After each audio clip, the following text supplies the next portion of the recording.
Well, there you have it, Freo family, right? 111 to, I think it was 72, give or take. There was a really flat feeling in the game. It was to watch it live and to see the players, particularly Fremantle, get outworked, out-muscled, out-hustled.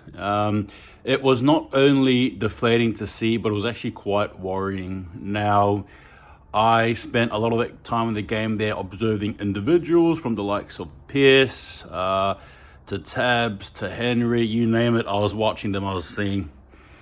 And it's definitely evident to me that there is definitely some key component of our team. There's some DNA that's actually missing. Now, some of you guys may say Brody could fix it, Nat Fife could fix it, Frederick could have fixed it. I think, and I would argue, pun intended, that there's probably more to it than just selective players coming in to try and fix a leak that, well, it's actually more than a leak, right? An absolute bust.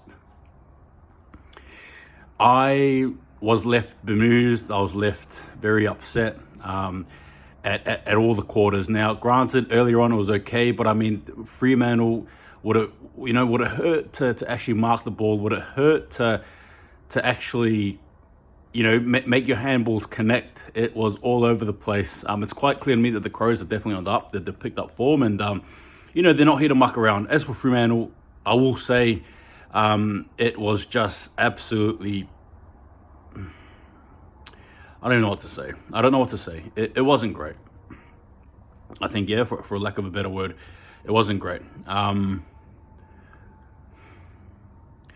I feel for a lot of us fans as a collective there who watched the game live. I will post a vlog. I don't think it was the best vlog, but I want to try anyway, right? Practice makes perfect. Liam Henry, I kept on hearing, people's views on Liam Henry, and I think he's okay, honestly. It's half-half. I mean, sure, these moments there where there's barely any effort, and these moments there when he's, sort of busting the line and doing things, and you just got to take it for what it is. I will say, though, that like I said, I'm worried. This team, there's just something missing. And again, I'm not taking anything away from the Crows. Now, sure, you can look at some calls.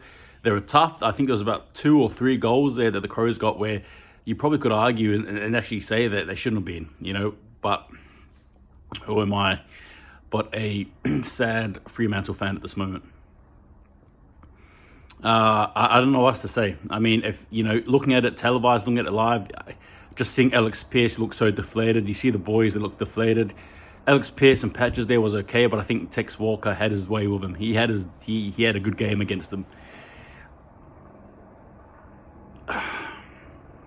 There's not too much there to say, really. There isn't. I can't say much more than that. If you're looking at effort plays, if you're looking at people who try, players who, Fremantle as a whole trying to put on pressure, you're not going to really find much at all. The mids were lost.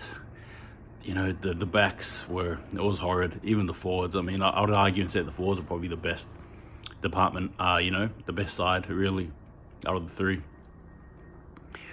But yeah, it's I don't know. Luke Jackson spent some time in forward, then he spent some time in the back, a little bit in the mid. Darcy was doing his thing, I suppose, to a degree. But it just seems like there was just no polish. There was no real polish in the attack. And again, granted, when Crows pressured us, we sort of succumbed to it. If anything, we were our own worst enemies at times, whether that be a wayward handball or a kick or a turnover.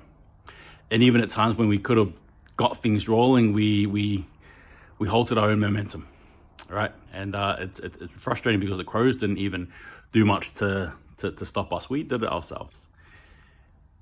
There's a lot here for this team here to work on. I will be in Norwood next Friday, this coming Friday. I want to go back to Port Augusta, and then I want to do the big haul again on Friday. Drive back, watch the boys live, and give you guys my thoughts. But that sucked. I mean, look, if Fremantle lost a close game, not great, but you can walk away with some positives. Crows missed a few goals there, and I'll tell you what, that walk out of the stadium was a very lonely walk. I'll tell you what, it's a very lonely walk. And then when you hear people making, snide remarks about Fremantle and different players and stuff, what can you do? When you lose, what do you do?